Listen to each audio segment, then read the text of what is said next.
Welcome to Breaking Banks. Today's episode is a deep dive on financial empowerment at a global level. Earlier this year, Finastra commissioned a study to look at how financial institutions can help their customers transform their relationship with money. One of the unique aspects of the study is it took an ethnographic approach to understand how ordinary consumers feel about their money, their dreams and concerns, and what they believe about empowerment.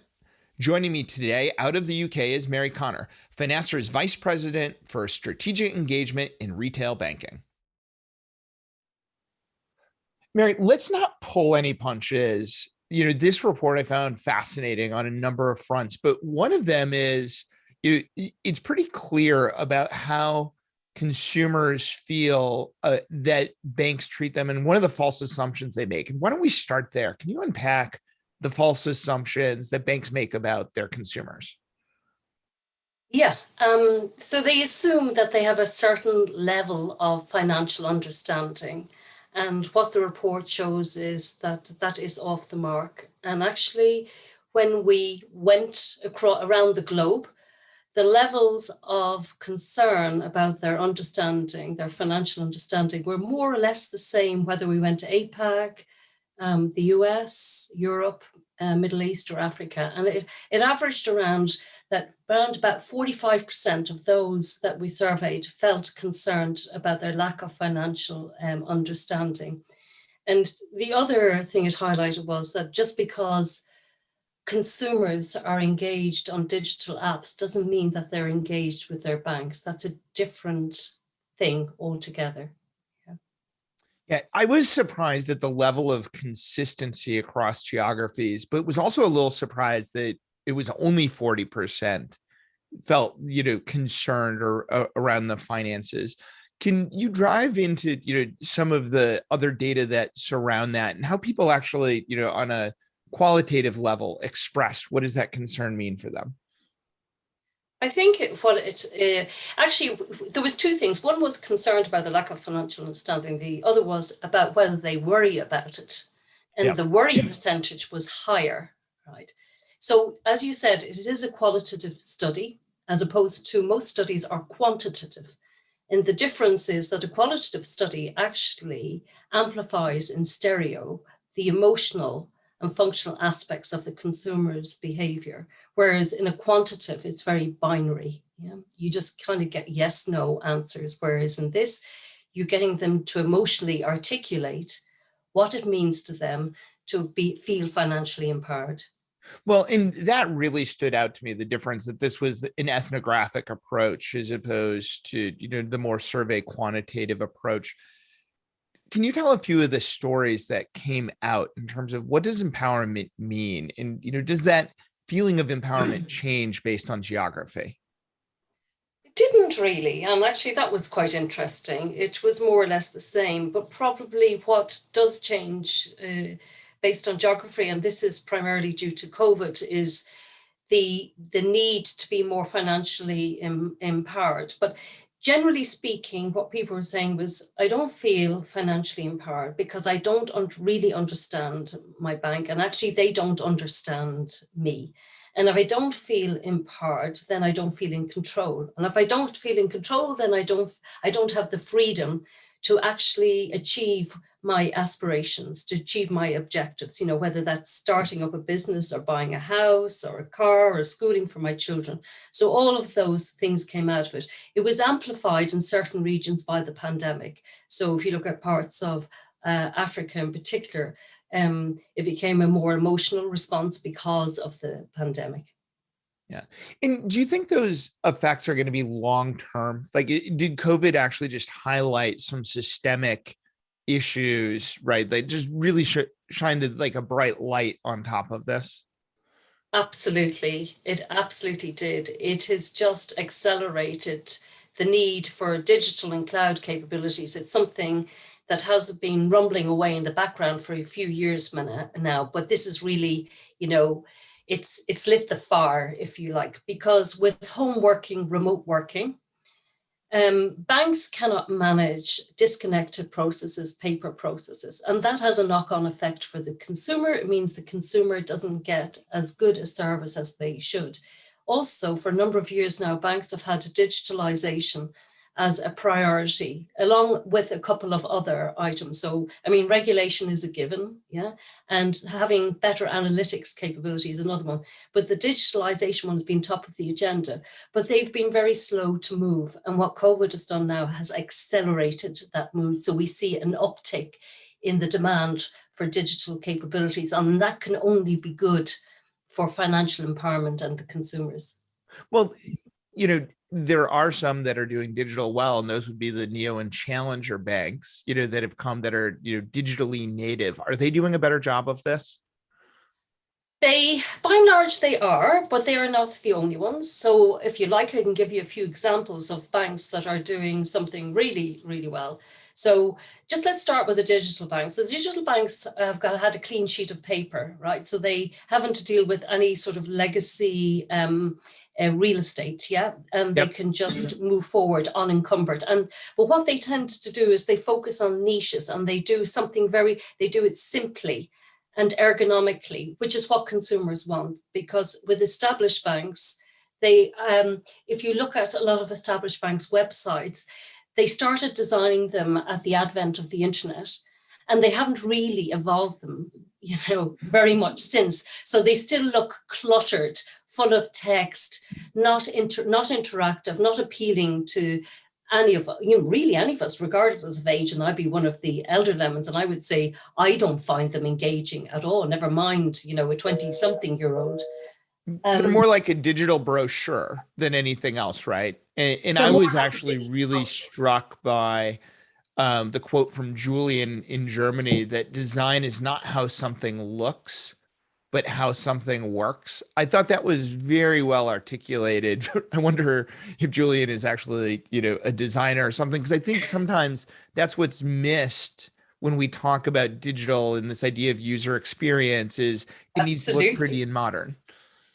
Absolutely. And this applies in other aspects of life, not only to banks, because I see it with hotels, and that they'll show you loads of pictures of food. I don't want to see pictures of food. I want to see what the room looks like, what the bathroom looks like, what the socializing areas. If you go into banks' website, what you want to see is what products are relevant for me, where do I go for this? But it is so, like you said, it's so cluttered with stuff. So I'm going to give you an example for me of what good looks like. If I look at Revolut, which is a European bank, and they're appealing. What we said about the consumers that we surveyed didn't feel financially empowered. So one of their strap lines is budget smarter and never overspend again. And so when you go onto their website, this is one of the things that hits you first. Well, if I'm feeling financially insecure, this is good. This appeals to me. This tells me, gives me confidence. Another example, Tonic Bank in the Philippines. This is a new digital bank that Finastra got up and running very recently. It's hugely successful, the first digital bank in the Philippines. And you go onto the landing page of their website, and it says, fall in love with savings. And it talks to you kind of in very familiar, very personal language. I really liked it, and I've never seen that before. Then I go down to somewhere like South Africa. Time Bank is a wonderful bank, and it's extremely popular in South Africa. And it is another one of these neobanks. But then on the established bank side, probably the best I've seen is Bradesco in Brazil. And I encourage you to go on and look at their website, because you can use Google Translate to understand what they're offering. And one of the things they say, and actually this is one of the things in the report, one of the report is when they do the mind map, and they have their 7 objects that actually represent what they want to achieve financially. On the Bradesco website, it says, the landing page says, simulate your dreams. It's almost like it's a match for the report that we did. And I really like that. It's really interactive, and it's more than just banking. Yeah. Well, let's talk for a second about the mind mapping, because I found that is a fascinating, approach to understanding, the true emotion. Can you talk about what the mind map was?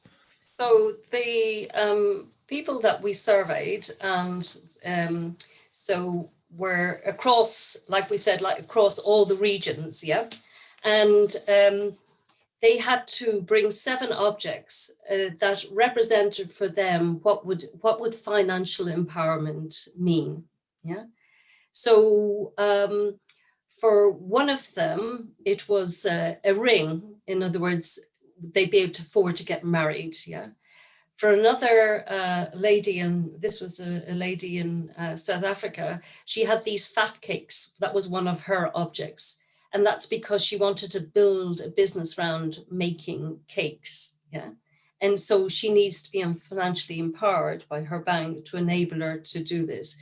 There was a lot of them had car keys in them where they wanted to get a car, or they had a brochure of a house. So they showed that they want to get a mortgage.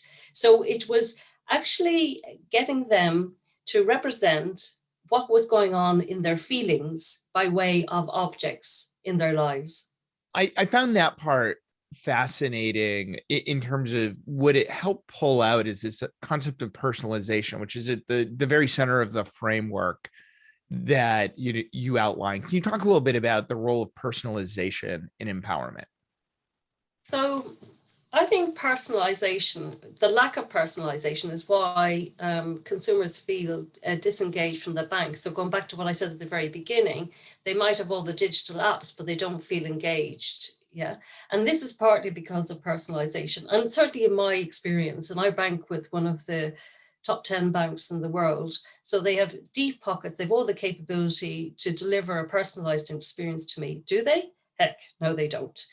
They're offering me at my stage in life mortgages, whereas a friend said to me when they should be offering you a grant for a hip replacement. And that is a joke. But the thing is that they have all the data on me and they still don't personalize it. And I see this across the board. So there's a number of things they can do, right? They can embrace open banking so that they can pull in data of your accounts, but also if you wanted a mortgage from other mortgage providers to help those people wanting to buy a house. They could use contextualization, which a lot of them don't. They must embrace analytics, yeah, because they have a huge amount of data within their organization, but they're not tailoring it to the end consumer. Hence, I get offers for things that are completely irrelevant for my stage in life. Yeah. And that's across the board for everybody. I talk to younger folk in Finastra and they're experiencing the same thing. Oh, absolutely. I actually laugh at when I get an offer from one of my credit card companies. It's, congratulations, your personalized offers have just arrived. And I look at what those offers are. I'm like, do you even know me?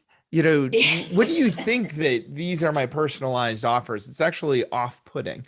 Now, I'm curious, when we look at the financial institutions that are sitting on mountains of data, why aren't they doing more with it? I honestly don't know. That is a conundrum for me, especially as I regularly and have done over the last 5 years looked at the investor relations part of banks' websites. And it's been a consistent objective amongst many of them to have better digital and analytics capabilities. So this is why I think now that COVID has arrived, this will help speed this up. I think one part for established banks, I think it's harder because they have data in disparate places, because they have a conglomeration of systems that, an infrastructure that's evolved over the years that's a bit messy. However, knowing as I do the analytics capability that Finastra provides, there's no reason why they can't combine data from various systems and still give that predictive, prescriptive experience. Yeah. So building on the personalization, there were 4 steps in your framework, the next being around knowledge or education. Where does that begin to fit in, building on top of personalization? So I think that they have to, it's about for me, it's about the ergonomic experience. Yeah. So going back to my example that established banks, because they've evolved their internet since the advent of it, it's very cluttered. Things need to be simpler, cleaner, expressed in language that people understand. so that then they can engage better. So they absolutely can do that. And just having a process that is, like I said, very ergonomic, that one step triggers another, but very clearly and very simply. Yeah. Well, and that leads us to step 2 in this pathway to empowerment that you outline is control. And what goes into control? Yes. So what goes into control is that they need to provide better apps, so things around budgeting. So I go back to my example of Revolut Bank, and savings and, budgeting, and they're encouraging to foster budgeting. So they're going to provide tools to enable their consumers predict their spend and be able to actually configure that app so that it focuses on the areas of spend that they are typically involved in, whether it's gym or groceries or schooling or whatever. And this helps empower people because then they can clearly see, rather than a statement is a very flat thing, you have to, weed through it. If you have an app that actually segregates it out for you, surely that's got to be a far better thing. Yeah, and that speaks back to the personalization, and that brings us to step 3, which is really around freedom. And can you define the freedom aspect? Both what did the survey respondents say, and what does that mean in the context of a financial institution? I think it's kind of the almost the opposite side of the worry factor. If you're worrying, you don't feel free. You feel encumbered with thoughts and, fears, effectively.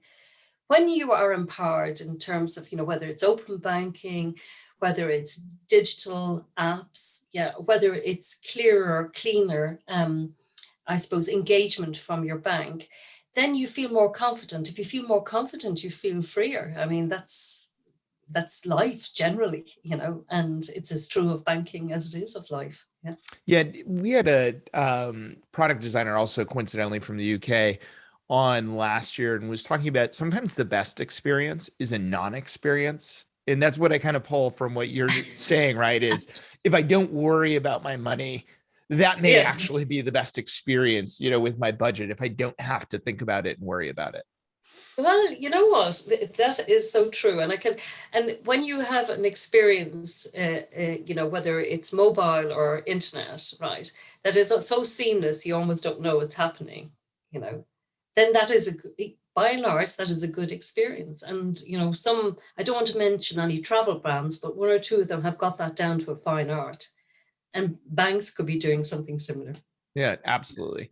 And so last, the 4th step in the journey is really about the empowerment. And so how did the survey respondents talk about empowerment? What does empowerment mean to them? Empowerment meant to them, well, it meant simplicity. So that they could understand, because going back to one of my original comments, that a lot of them says that they don't really understand what the bank is telling them. So definitely simplicity. Also being able to see where they're having those spends. So going back to those budget apps, having those. They wanted to, a lot of them talked about charges and going to neobanks because they weren't being charged, or if they were being charged, it was very transparent to them, whereas they found that with established banks, it was less so. So these are all contributing factors to them feeling empowered. It's not one thing, but it seemed to be, like a potpourri of things that they felt would help them get that freedom feeling. Yeah. Now, speaking of freedom and freeing things up, I was pleasantly surprised at how open banking worked its way, into the middle of the report, and that there was actually more awareness from consumers than I expected, right? Like, I live in a bubble of fintech and banking nerds that we talk about open banking, as readily as the Olympics. What did open banking mean for the survey respondents, and what's their take on it? I think, well, this is interesting. So they were aware of it. I think that a lot of them didn't really understand a use case that would be useful for them. And we've seen this in many jurisdictions. So I think open banking is ultimately going to be good I think that banks haven't been very good at promoting it and promoting the benefits of it and giving, precise use cases that will illustrate those benefits. And one of the best ones I heard was where they pull in, was about the mortgages, where they pull in data. You have a mortgage, they pull in data from other mortgage providers and give you a comparison and therefore give you choice. And that's enabling you, and then it's empowering you. So that was one use case. It's one of the most useful use cases I've heard. Yeah. And how do consumers respond when it comes to that trade-off between there might be some benefit, but what about my privacy? Majority of them were not worried about their data. They kind of feel it's all out there anyway. And the other thing is they seem to trust these big, either whether it's telecoms or cloud providers. They kind of feel that they're all using, Snapchat, Instagram, Facebook already. So their data is out there. So they seem to be less concerned about that. So let's talk about trust for a second. What did you learn about trust, and do these customers trust their financial institutions? Do they feel differently about the challenger banks or digital only? I think they feel that the digital banks give them an easier ride for the simpler transactions in life, but they still trust the established banks, I guess, because they've been around for a long time. They see them as big institutions, a bit like a big rock foundation to your house. So they would still use them for probably main life events, like mortgages, for example. But for their day-to-day living, they seem to be more leaning towards the new banks. Well, and there was an interesting, learning related to how the incumbents feel about both the trust they engender and this idea of they're reachable as it relates to branches. Did you have other findings related to how, this digital only versus the role of the physical world is manifesting itself? So a lot of them didn't see any need to ever go into a branch of a bank. Yeah. And what we're seeing, particularly in Europe, is that, the branch network is shrinking. My personal opinion is it won't go away totally because banks haven't figured out how to digitalize some more complex processes or use cases. So, thinking about in a divorce situation or in a bereavement situation, or other, key life events, they haven't figured out how to automate that. So people will still need to go into branches for that. But I see it would be more like a hubs of established banks. Yeah. And of course, the digital banks are not concerned about that, but I don't know ultimately what they will do if that arises, but then they're mainly dealing with individual consumers rather than businesses and joint accounts. Yeah. So let's talk about the path, right? Because we're nowhere near kind of that utopian state you just described. What should financial institutions, incumbents, begin to do now? What are those foundational investments that they need to start making? Well, they definitely need to invest in channel capability, and they need to be, I would say they need to be measured in that investment, because what I've seen these past 10 years is there's been a lot of vanity projects. And actually, people don't want that. They just want simple, straightforward engagement with their bank. So definitely on the digital side, they also need to connect up their digital layers to their back end so that there will be a seamless experience, because that has a knock-on effect to the consumer ultimately. And they do need to invest in analytics and contextualization capabilities to enable that personalized experience and have that magnetism that will draw the consumers to their bank. Yeah. Well, and I think that flow of you need greater access to the data, and then you need the level of intelligence and automation to deliver the personalized experience, that it isn't about building everything in the kitchen sink, right? I love that idea of simplicity and cutting it down versus the clutter. Yeah, and also giving some power to the consumer so that they can configure their apps the way they like them, the way they like to see them. Yeah, and we see that, and we're doing that at Finastra. We're enabling that. Well, and that goes back to left to their own devices, consumers especially aren't going to, build their own entirely, but they love this idea of configuration, right? Like I want to rearrange it just a little bit to match my needs and how I'm going to use it, most often. Exactly. If we all think about how we use our laptops or PCs, every one of us has done some configuration of it so that it looks, whether it's your home screen or your screensaver, that it looks like you want it to, the backdrop colors, etc. So, and then they will do the same with banking apps. Yeah. So before we run out of time, if you were within an incumbent financial institution beginning this journey, what's the one piece of advice you would give to get them moving down the path towards better empowering their customers? I think they need to, definitely they need to embrace better analytics capability, and they need to deliver a simpler digital experience. So I think rather than trying to do multiple things, if I were established banks, I would absolutely focus on declutter. I would be decluttering my channels, definitely, and make them more attractive and more interactive, and I go back to the Bradesco. If Bradesco can do it, any established bank could do it. For the challenger banks, so the new kids on the block, well, they may have their own challenges down the line because they're going primarily after niche markets. So when they want to diversify, they will have to think long and hard about how they do that and where they want to go into, where they want to invest their money. But for established banks, definitely for me, the key word would be declutter, invest in analytics and digital capabilities. Well, that decluttering, right? Like that is such a brave step to take. With the banks that we talk to all the time, they're afraid of missing, someone. So they think if they pack more into it, right, the shotgun effect, well, someone might like that feature or find, that might resonate, that it takes real courage to actually strip things out. Absolutely. But when you go into some of them, you can't see the forest for the trees, and the very thing you're looking for is the thing you cannot find, So they need to use more graphical capability and less text. Yeah. Yeah. And I think if they do that, then that would be a really good starting point. So if any of our listeners want to find a copy of the report or learn more about this and the approach, where can they find these resources that Finastra has commissioned? So we can find them on www.finastra.com.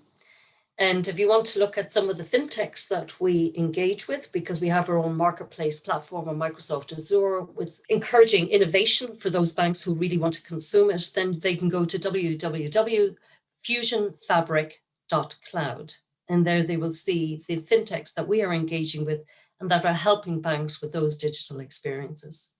Fantastic. Well, thank you, Mary, and thank you for commissioning this survey and really bringing a level of personality to what can be very dry when we talk about empowerment and consumer behavior. I found the stories fascinating and love the quotes and just the entire approach of, using the mind mapping, that in itself, breaking away from the herd was a brave step taken by Finastra. Well, it was. I think it gives a nice stereo feedback from banking consumers rather than the traditional sort of mono feedback. Yeah, absolutely. Thanks for being on the show. Okay, it's a pleasure. Thank you. That's it for this week. If you like the show, make sure to give us a 5-star rating on your favorite podcast platform, or share it with a friend, or share it on social media. We'll see you again next week with more Breaking Banks.